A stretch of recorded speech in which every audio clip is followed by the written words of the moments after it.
Awesome. Hello. Good morning. Welcome, everyone. We already have some folks in the chat. How are we doing? Hello. Thanks for joining us this morning. This is the Hackathon live stream series.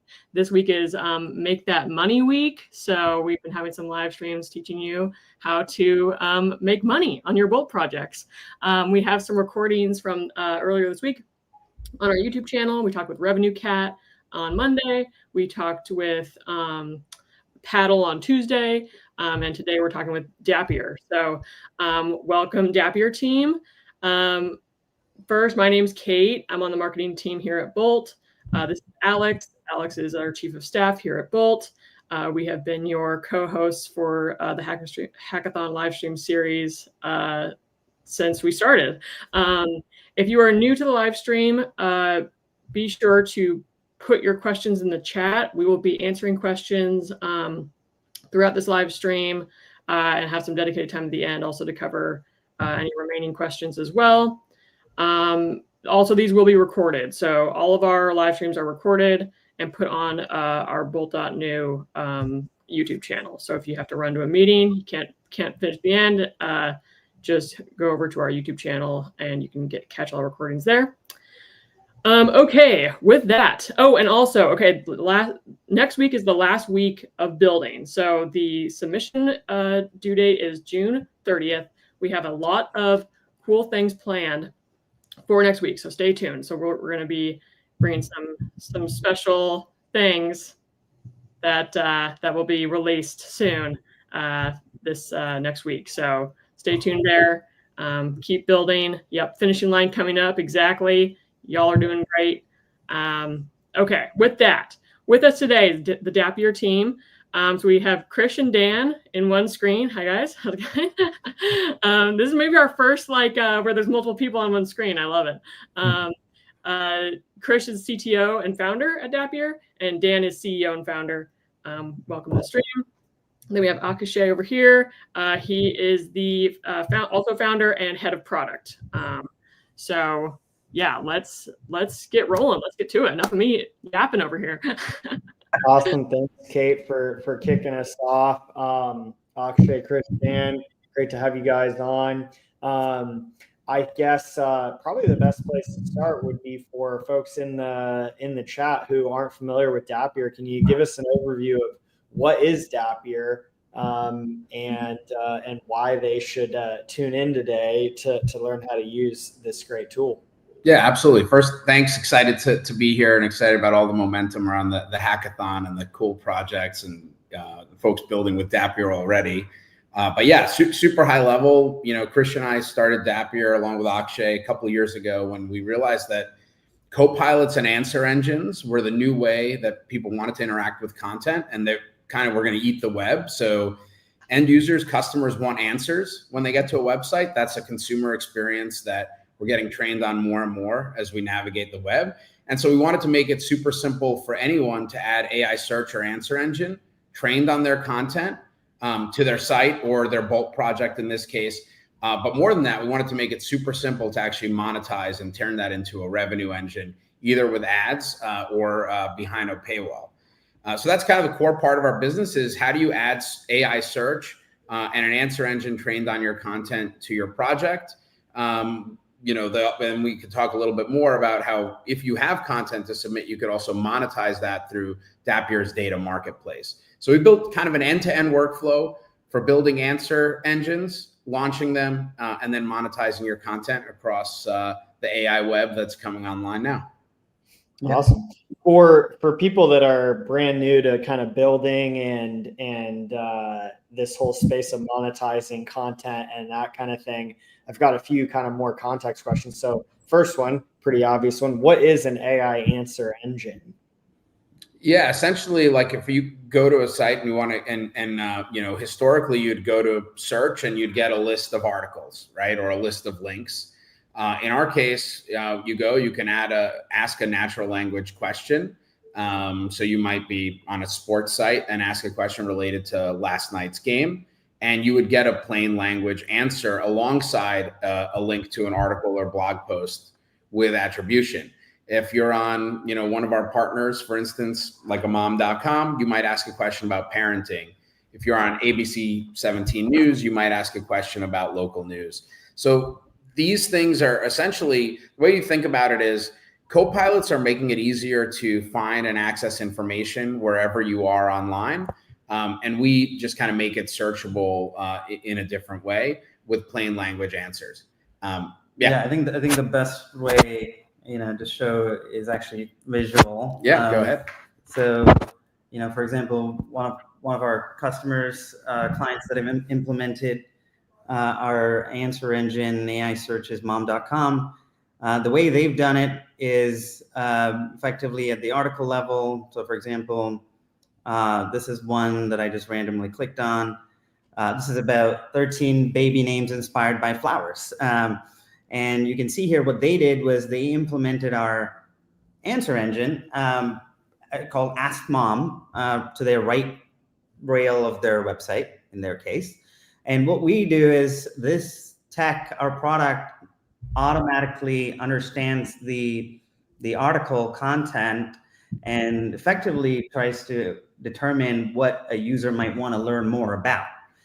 So you can see here, these are some suggested questions or prompts their user can ask. And we effectively, we have this, let's say a mini version of ChatGPT or a mini version of Perplexity on these guys' site, and they can start their end users or their visitors to mom.com can start interacting with these things. And the way we do it, we can see here, we have a companion ad unit here that goes alongside the answer engine. So that's kind of a way we allow mom.com in this case to generate effectively revenue as the agent is being used. Here are a few more examples. The other example is littlethings.com. 10 important things to know is an article. They again did the same thing, ask little things, right? And you can see here there's a little answer agent that when a user asks a question, it answers the question. And again, all these answers are coming from only the content that's trained on the website. It doesn't really go outside of the knowledge unless they want to, for example. There are different implementations of it. In this case, it's just a side rail. You can see here there's another site called NutriWar where they added a little, right edge dockable with a dockable image that triggers when I trigger it. It says ask anything, right? And again, this is all trained on NutriWar's content. So I can ask like what would be a good question on NutriWar? What are some great vitamins if I'm trying to lose some weight? Trying to lose some weight. Right, I can ask it. It starts effectively answering a question. On the back end of it, it's basically the OpenAI GPT-4 model. We also kind of load balance it with the Claude model, so you can trust some of the answers. We fine-tuned it heavily. It's literally an answer engine out of the box, and we'll show you very soon how you can import it or integrate it into your project and make it look and feel however you need it to in order to support what you're doing. So on the mom.com example, so there's the answer engine, right? And it's a few different ways to integrate it. On the mom.com example, it was really clear how the monetization, actually it wasn't clear to me until you pointed it out. I didn't realize that American Express ad was even connected to the answer engine widget.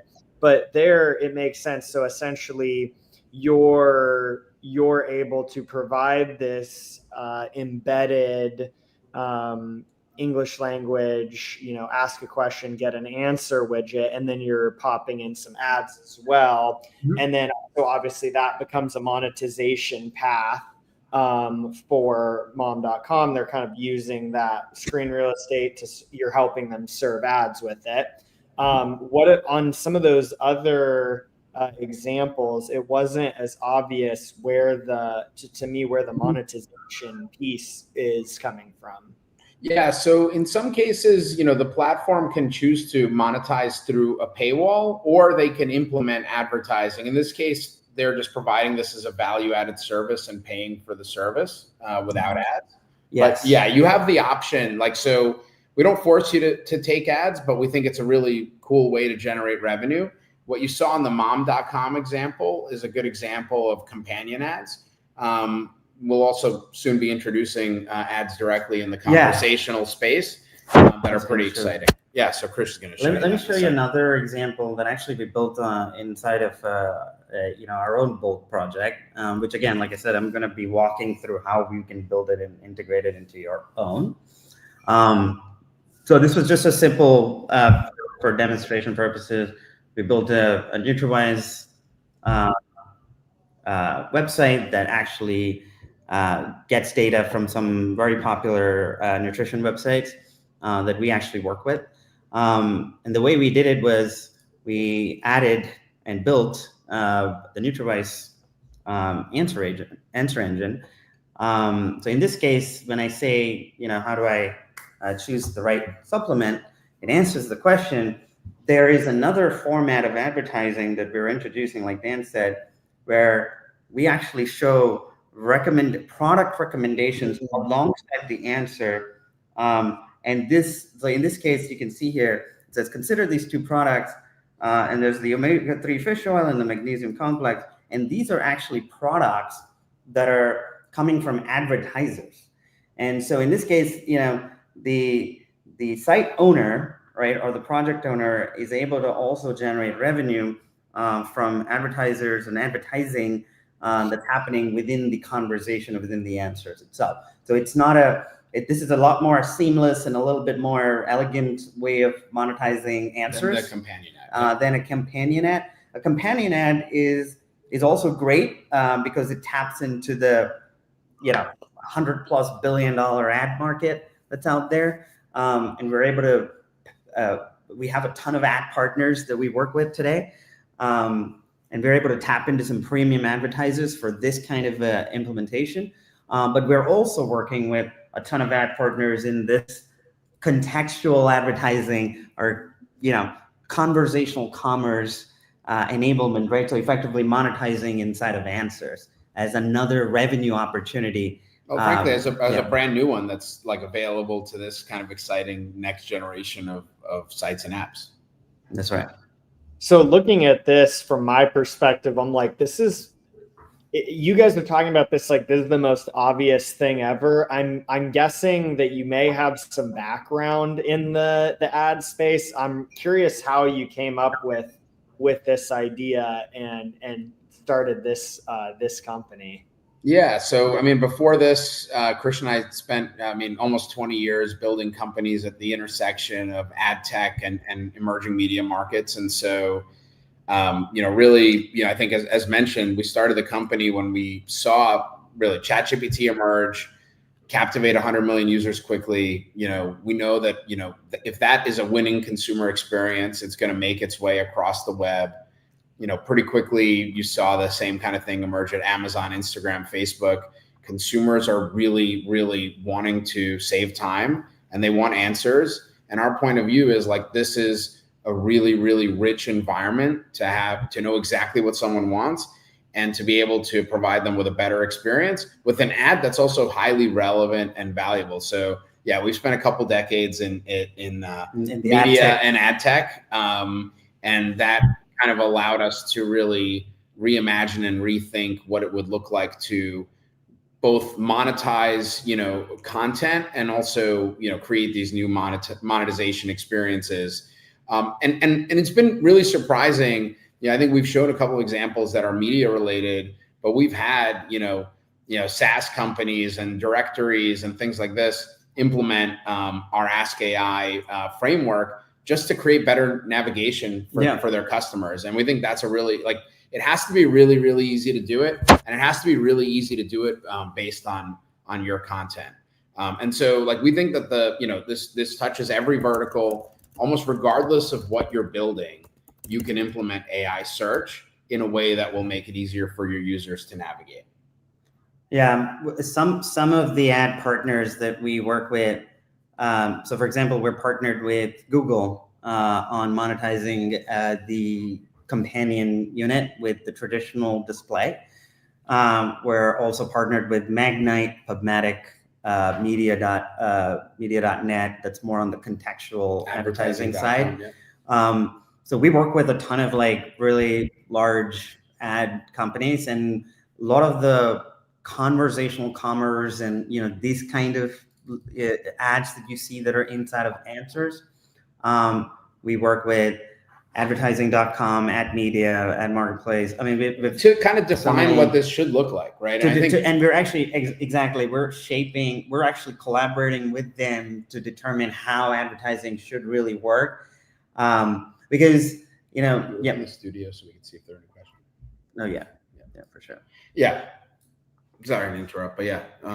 So I think it's exciting. I mean, you're right. Like we are trying to break a little bit of ground, but we're taking advantage and hopefully allowing folks that are trying to build in this new space, helping them take advantage of an existing kind of $100 billion supply and demand ecosystem that already exists for next gen projects.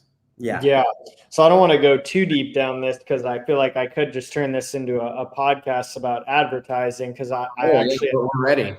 I'm not the most educated on this topic, and I think it's probably new to a lot of our builders, right? But to your point, $100 billion ecosystem. I mean, advertising is what much of the internet has been built on, right? I mean, some of the biggest websites in the world, Google and Meta's properties, especially come to mind, literally only exist because of the fact that they are properties to drive advertising. For people that have never monetized a website in this, I guess, really the most classic way to monetize a website in internet history, how do you think about the kind of income that you can make from monetizing traffic through these ad networks? Mm-hmm. Yeah, I mean, I think so. So it's interesting, like, there's definitely a range, right? There's the easiest rule of thumb is you can think about couple dollars per thousand visits or whatever as like the lowest yield you could expect. But what's cool about these conversational spaces and like how we think that evolves is there's a lot of intent behind the questions, right? Folks are leaning in. There's a lot of you're asking specific, and obviously you have the choice, right? Like, do I want to pay for a premium experience or do I want to have an ad supported one? And so it comes down to like a user choice in a rich environment. And, depending on the intent of kind of the end consumer on your product, you can monetize at an order of magnitude more than the traditional kind of programmatic industry, because you are expressing a desire. It's listen, I mean, I would say maybe another way to think about the opportunity, like Google, which has like the best business model ever invented, right, in terms of capturing user intent and generating cash flow, is now being unbundled into all of these spaces. And that same engine that captures user desire is now available to anybody to implement in their own environment. And so I guess that's how I think about it. That's actually that really does make a lot of sense in terms of the opportunity here and why you would, I think now I am starting to see why you would think of an idea like this, right? Because for so many years, there's like this concept of a high intent keyword on Google. And it's like, if you need something pretty predictable, like where you're going to flow, you're going to go to Google and you're going to say, best XYZ thing for ABC situation, or, local company to do Y service or what have you. And that's going to kind of be the bottom of that sort of intent funnel of the Google's been able to capture such a high percentage of people at that moment that they need to buy a product or service. But as that dissolves into so many other platforms and chat-based experiences, it is like unbundling, right? So there's all of the revenue, and I'm sure Google's obviously going to do everything they can to maintain as much of that market share as they can. But the reality is already that people are finding answers and finding products and services that they want in different ways. Yeah, and oh yeah, sorry. And I just want to say, like, it's really important to think about like where trust comes from with a given brand, right? So you probably, as a mom, feel more comfortable asking mom.com about a parenting question than you do just going to Google and typing it in. And so brands have a really like a generational opportunity to create the trusted environment that wins next for their niche and for their vertical. And I think, you know, Greg Eisenberg was like obviously one of the judges here. I think that you guys have announced, like you know, he said this really great tweet the other day. Is like, you know, we'll all look back, you know, 20 years from now and think we were crazy for going through thousands of blue links to get the answers we wanted, right? And so I probably, paraphrased it a little bit off, but like that's the way I would think about it is like you have an opportunity to build a brand that has trust in a vertical where you have, you know, authority to speak and bring a better consumer experience because of AI to the table for your customers. And yeah, I do want to add one more thing. Really, you know, obviously traditionally, I mean, if you go to some of the websites, I mean, they're so heavy in ads, right? They have banners, they have everywhere, and it's crazy.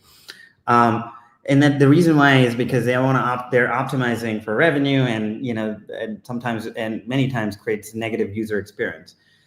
The thing, Alex, you mentioned is very important with the difference with Google is that there's a natural user intent, like they're searching for something. And if you provide relevant, you know, products or services, you know, that is the best, most pleasant user experience, in my opinion. So the cool thing about answer engines and being built and directly integrated into websites is one, you know, you're able to provide that pleasant, you know, experience of providing a better search, right? That's number one, right? They want to be able to get the answers right away, right? That's number one.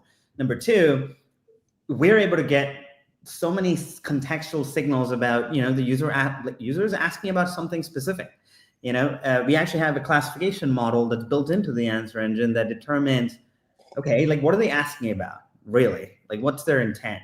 And we actually use the AI to determine that. Like what are the keywords? What are the is there a purchase intent? Is there a service intent? And we pass all those signals to the advertising companies so they can actually provide the best, you know, products at a much premium CPMs, if you will, like revenue for the publisher or the site owner. So again, like I think, and so that way we're able to get rid of all those, you know, ridiculous ads that don't make any sense when I'm on a page, but really embed naturally into a conversation. So we really see the future that way. Yeah, and align incentives, frankly, for all stakeholders there, right? It's like, you know, I've built a brand based on trust. I've got an audience based on that, and I want to be able to monetize based on that. Yeah. No, yeah, absolutely. Yeah, you're able to. Yeah, there's like a full control over what products you want featured and, you know, what you want to opt into, or opt out of. There's a competitive like blacklist or blacklist of cat. Absolutely. I mean, we work very similarly, you know, in the way we typically, you know, used to work with, you know, what brands and advertisers you want to show. And again, that's on top of being very contextual too, right? So it's like, yeah, that's the idea. Cool. Awesome. Well, I think that really kind of covers it. I thought it was worth taking a bit more time there just because I realized, you know, this whole monetization angle may not be something that a lot of people are that familiar with who are just getting into the building web apps game in 2025. So appreciate the context there. It helps me understand a lot better. This is because we've talked a couple times, obviously, in setting up the hackathon plans. But this is by far the best I've actually come to understand, like the idea for the business and how it fits into the broader sort of economic transition that we're going through. So appreciate that. Interesting stuff. Now I think would probably be a good time to show the people how they could get this set up inside of their own applications. Yeah, absolutely. Yeah, I'm going to get a little bit more deeper and tactical now. So that you've seen examples. And I'm going to give you some space to do it. Yes. Yeah. So here's how we start. So we have a cookbook that we show in our documentation, and Josh can post that link on the chat for you guys to see. But this is actually really cool because it actually walks through an example of a project that can be built on Bolt. And again, you guys probably have already built projects. I mean, this is week 5. And so I'm going to be showing how we can take the next step of integrating Dappier's answer engine into your project and effectively getting conversational search, AI search, and answers on your content, or trained on your content, if you will. So first, I'm going to close my windows. I got a lot of them now. Okay, cool. So I have a project here. Like I have a starter template that I just did. That is the Nutrivise AI help, website. Again, I'm just using that as a demo implementation. So as you can see, I've imported that project. This would be, it just provides some examples of different nutrition things. I guess like health is on top of all our minds. And this is important because the content on the page is going to help inform what the answer engine pulls in, right? At this point, there is no AskAI answer engine in here, right? So this is just a starting point. That's right. So there's a bunch of products and categories that it automatically built, and we actually ingested it using some websites. I mean, you can see here what we did was we imported in our project. We have a starter template here too in our cookbook. You can feel free to take that. You can see here like where the content is coming from. There's some links that we are associating with, and so on. Okay, so now what I'm going to do is I'm going to deploy this project first, just so I have a link that I can go to. So there we go. So I have a Netlify app that's deployed. And so I could just do a quick preview of that. And this would be the preview of the site.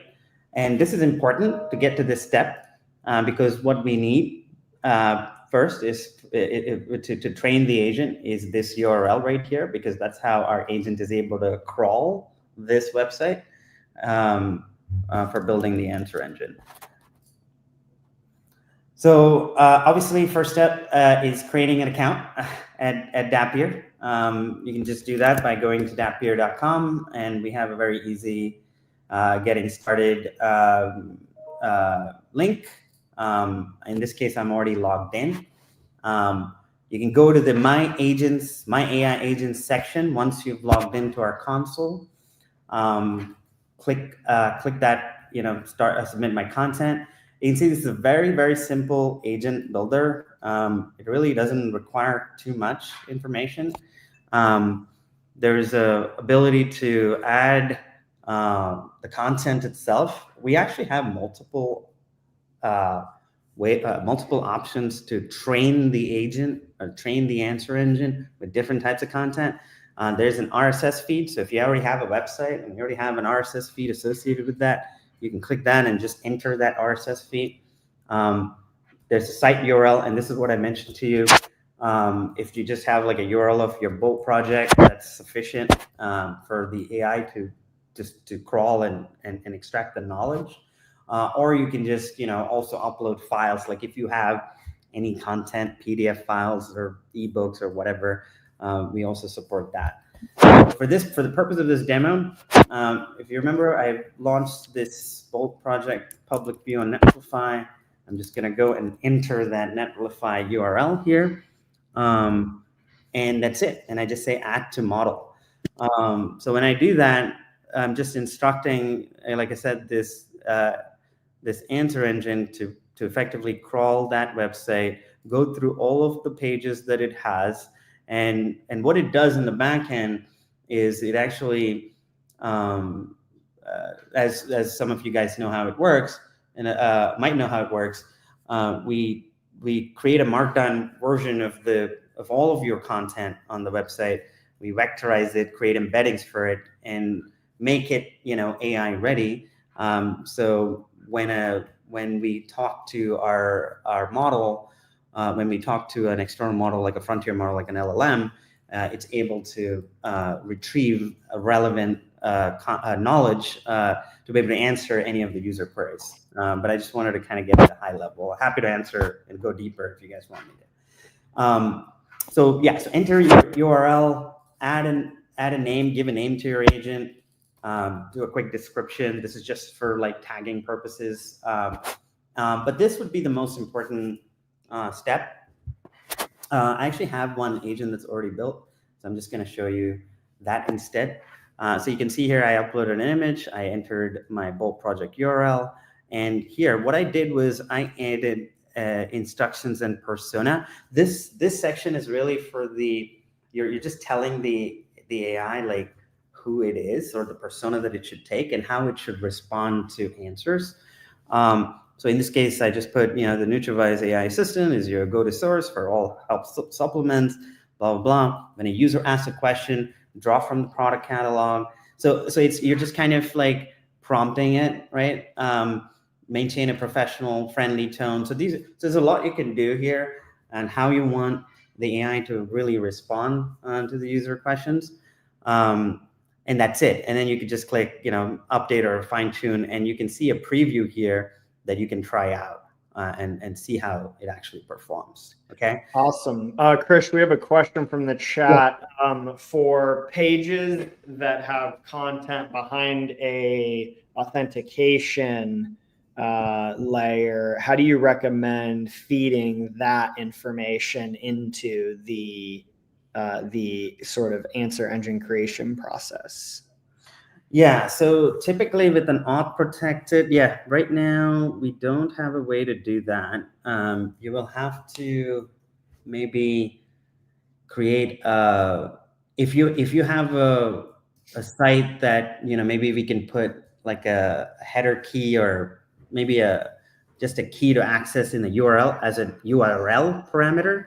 That can work. Right now, it's only able to crawl like publicly available or accessible. I saw there was RSS feeds for content, site URLs. Was there a third option there for loading in content as well? Yeah, one of the options I was going to say is, maybe you can just upload files that are protected. That's what I would do. I would just copy paste the text. DocX is just a Word document. Drop it in there and upload it that way. Yeah, you can upload as many files as you want in there. Maybe that's one way of doing that. That's a good way of doing that. Yeah, I guess you could also just save the.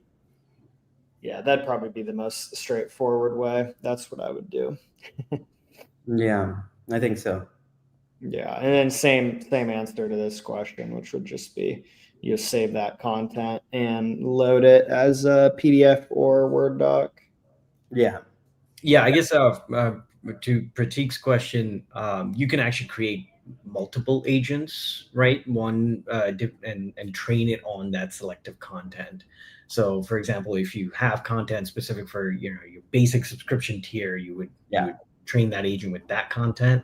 You create another agent for this for another one, and you can specify which agent, wherever you place it on your website page, which agent it's talking to help answer the question for your end users. Yeah. So for example, in your case, like for your basic tier users, you could have a basic agent that only has the content that you think is key to your basic users. And like Akshay said, create a separate agent for the pro users where it'll have even more maybe custom knowledge or proprietary content that you want to show and be able to answer questions and so on. So you have the ability to create multiple agents or as many agents and train it on whatever content that you think makes sense. So yeah, so let me go back to this. So yeah, so once you've trained it, and again, we're constantly adding more options to train the model. One of the things that we're pretty excited about that we're planning on rolling out, probably not going to happen by the time the hackathon actually ends, but maybe after, is the ability to get content or access content through an MCP server directly through this agent. I don't know how many people are familiar with that, but it is a protocol to access content from our, let's say, our answer engine to a different, let's say an MCP server that's hosted, and you could have MCP hosted content that could be, in this case, like, behind a paywall or behind something, or even use other tools. So I don't want to get too much into that, but I just wanted to throw it out there because we are planning on adding MCP server integration here to be able to do so many more sophisticated things as an answer engine. So the next step is, so if you click on the AskAI, which is what we're going to be focused on right now, this is where the widget gets generated or created. So you can customize how much ever you want to your brand here. There's title, there's a description of the answer engine. If you click on appearance, you can customize it with a logo. You can tweak the colors and the branding. Again, you can explore all of this yourself, but there's a lot of options that we do to really white label the chat experience, right? The chat experience that we have. Now, the most important thing is the two sets of code snippets that we offer or we provide to be able to effectively copy and paste, right, to your Bolt project. We have a starter template for integrating the AskAI answer engine, the search agent on your project. So like you can go to our cookbook and it is available there at the top. So I'm just going to copy that and I'm going to go back to my Bolt project and I could just literally just copy and paste it. And you can see here, this is just a simple template. Feel free to tweak it. In this case, what I instructed it to do in Bolt is to add this agent docked to the bottom right corner of the screen. And when clicked, it would open a modal style conversational experience. And then in that modal, it will embed the widget that I want, that comes from the platform that I showed you. Where did that go? Yeah, here. So these are the two pieces of snippet. And what you want to do is, which is very important, is copy and paste the widget ID that you can see here, because that would be relevant just to you, like your widget. Go back to the project. You can replace that widget ID here and widget ID here. And now you have the code snippet that gets added. This is the head, this is the tail. And then there's some other instructions that I put here around, the button design, like make it look really cool, match to your project, like your Bolt project style. And that's it. And just press that, and Bolt will do a pretty good job in integrating the AI on this project. So let's wait for that to happen. So again, there's different variations of how you want to integrate it. You can integrate it on the page. You can integrate it as a dockable. It's really what you want on the Bolt, and you can instruct Bolt to do that. So let's wait for this to happen. While that's running, we got a good question here from Leon. Can we log and export user interactions with the widget? Mm-hmm. Yeah. Akshay, you want to take that? I know you've been working on that. Yeah, absolutely. Yeah, so we do have an API endpoint that you can call to extract that data. And we're also adding it to our platform so you can see what users are actually interacting with the widget with, and see how the prompts and the responses are actually coming through directly in the platform. We have a few more updates coming to make that experience even better, but yes, you can do that right now. Actually, is the API available on our docs, or should we expose that, or forget that? Yeah, I know the team just wrapped that up, so I think we just need to drop it into the docs. So that's a great question that we need to do. Cool. Yeah. I think once we do that, we'll Leon will post it. We'll announce it on our Discord as well. So yeah, it's a good question, and it's very important because every user interaction that happens on the answer engine, we capture, right? We store that. We also are working on a webhook, so effectively in real time, you're able to push the conversations and log it to an external system as well. So there's a ton of things that are going on that we're going to be introducing soon. But for now, there's an API. All right, so it looks like it did it. Thank you, Bull. It added a really nice floating button that says AskAI. And when I click it, it should effectively open our Dappier powered answer engine. So I'm going to. So Krish, go to the actual site since you're in the preview modal right now. I'm going to go to the. And you're going to need to deploy again first. Yeah. Exactly. That's right. Yeah, I was going to do that. I'm going to deploy. And this is important to note because I assume for the way this integration works, it needs to be actually deployed to talk back and forth with the Dappier servers. That's correct. So there's an initial, there's the project deploy so that we're able to crawl the site, right? And then there's once you add AskAI to it, there's a second deploy so we can actually see the site. And that's a good general tip just for a lot of folks when you're thinking about integrations, due to just the unique nature of running the dev environment in your browser and not having it really just being in a dev environment where you're not on the internet at a specific public URL.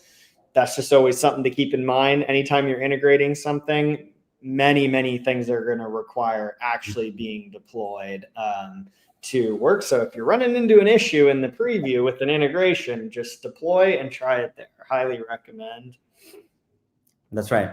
Yeah, I got to keep, that's an important step. So now I'm actually on the preview site. Thank you, Akshay. And you can see I have the AskAI and we can start asking questions. So here in the preview, the first thing it does is it already, what you can see here, it suggested some prompts, right? And the way it did that is, like I said, it analyzes the page that it's on, right? In this case, I'm on this page, and it automatically tries to provide some suggestions. And I can just click and start, as a user, and start clicking and answering questions. And like I said, in this case, we have, ads and product ads like directly inside of conversations enabled on default. So that's one way that this Bull project is going to be able to start monetizing and earning revenue with the project. So that was a single prompt. Very nice demo there. I love those. Single prompt integrations are the best kind of integration. That's right. Single prompt. It's just a matter of, just really 2 steps, right? You go and create an agent on Dappier, you get the code, and then single prompt. So we try to make it as simple as possible to get, and again, you can implement this even under AI search as well. So like, I think I showed you guys a demo. Let me just do that real quick. Like, this is another client of ours, Money Pit. So you can see here the way they did it is also another interesting deployment option, right? So it's like they incorporated it into their search. So and they renamed it, basically saying search or ask a question, right? So they even put it up on their on the front page too, right? Search or ask a question. Like, this really, provides that additional user experience that we all want, everybody wants, to make it easier to discover the content, right? So in this case, I can ask, like, okay, what are some podcasts that are helpful for me. And what they did was, all it did was it redirected them to a search page that embedded our widget with the keyword automatically populated. And you can see here, it actually just started answering those questions right there. So it's basically, it doesn't have to be a dockable. It could be a search initiated question as well. So for, we've gotten our project up and running. We've got the AskAI agent in there. Now, if we're thinking about monetization, I guess, what are our next steps for that process? So here's the thing. So that's a very good question. So basically, once we've built it and enabled it, really there's a few. If you go to our subscription plans, right? We've tried to make this super simple for folks to opt in. Now, there are implementations where you might not want ads at all. There are implementations where you want ads and you want to earn revenue. So we have various options. We have a starter plan, professional plan, and a monetized plan. So starter plan, professional plan are no ads, right? They're just, AI search, answer engine on your website, trained on your content, no ads, and that's great. You just opt into one of those plans, right? And you can go through our pricing section to see what the limitations are in terms of number of queries and what it offers and things like that. Monetized plan is where we offer it completely for free. It's a rev share basis. So, and that's where we start inserting ads inside of the conversations automatically if you opt into that plan. And again, you might see ads inside of the conversations. You might see ads that's outside in the companion unit with banners. But effectively there, we're able to provide unlimited usage because we both are, it's a win-win situation because we're offering you guys AI search and answer experience. And you're basically doing the distribution of it, and we're able to monetize it with advertising. So there are many different options that you can choose from. Again, one thing to note, with the monetized plan, you have to apply to be kind of part of it because we'll have to approve your project with the ad partners that we work with. In this case, like Google and Magnite and PubMed, all these ad partners out there. They want to know who you are and what kind of project it is. So there's a bit of a time that we take to review your project and approve it for advertising. That is, if you want ads in your search and your answers. But it's a pretty straightforward process. We just click apply now, and we get a notification on the back on our team, and we review it, and we submit it to the ad companies. But again, that is if you want ads. If you don't want ads, that's always there for you guys as an option. Very cool. Let's see here. So we're going to have some links in the recording on YouTube for folks that want to get this set up. So we'll have a link to the Dappier Discord if you need help or have additional questions that you need to get answered. We'll have a link to the docs page with the widget integration process. And then are we also going to have are you able to share a link to the demo project? Yeah. Or the prompt? Yeah, definitely. So it's actually on our cookbook. It's both the actual prompt here. This is the starter prompt, and there's a demo project. You can see here, there's a live demo right here, and the source code for that too. So in case you want to look at how Bolt did it. So it's on the page for Josh, or you can share that link. Yeah, I just dropped the link into the chat for that as well. For anyone that's here right now, of course, we'll have that in the recording description, but really appreciate you guys putting together this tutorial page. This is perfect for anyone looking to go get this set up. Obviously, pretty straightforward, but very nice to have the, just the instructions right there as you go through. Let's see. We've got a couple questions we can run through here. I think this one from Nilesh is great. Questions about ad placement. So I guess this is referring to the companion ads model versus the inline chat response model. How do you control that? Yeah, absolutely. There are controls and mechanisms. So they're not mutually exclusive. So I think we can just make sure that they're only inline versus outside and things like that. So there's all these options that we could do.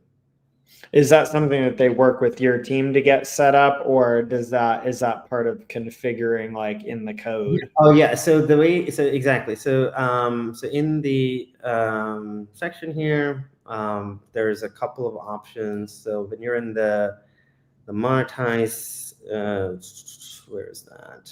I think it's in the behavior.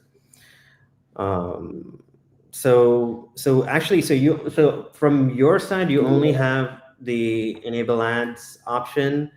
I think we would do that on our side, right, Akshay? I mean, I would say it would be better if you contact us on Discord, and that's a one-off thing that we would decide if we can turn off the companion ads and just keep the product recommendation ads. Yeah, typically we do both, just in all deployments to maximize revenue and yield for both of us. But we can look at your project and implementation. So again, this all depends on the ad partners as well. What they approve and things like that. So the Monetize plan is a slight onboarding requirement, but once it's done. Like it's pretty quick after that. So that's cool. And then we got another question from Beverly around mobile and location. So does this work for mobile apps, and can it be location aware? Yes. So it actually, so this is a simple JavaScript code. So it works on both, obviously, desktop and mobile web. Mobile app, we haven't tested it, or that's something that we're looking at. Again, this is we also offer APIs. So if there's some APIs to the actual answer APIs. And the second question is, what was the second question again? Location. Can it feed location in? Yeah, I think there's ways to do that, because obviously there are parameters in the widget itself. Let me show you that real quick. So if we go to our docs, we have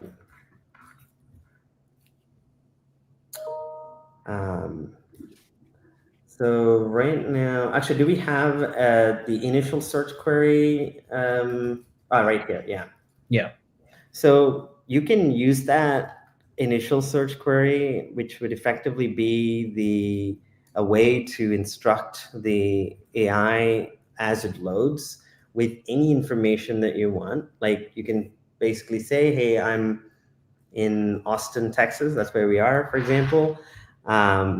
And kind of lead the conversation that way. Mm-hmm. Yeah, so you could capture location in some other way through some other integration or API, or if you have like communities that are location based, you could feed it in through there. But obviously, there's a lot of different ways that you can capture location. I'm sure there's APIs that can take IP address and convert to location, etc. So you could feed that in to the bot that way. So that would be interesting.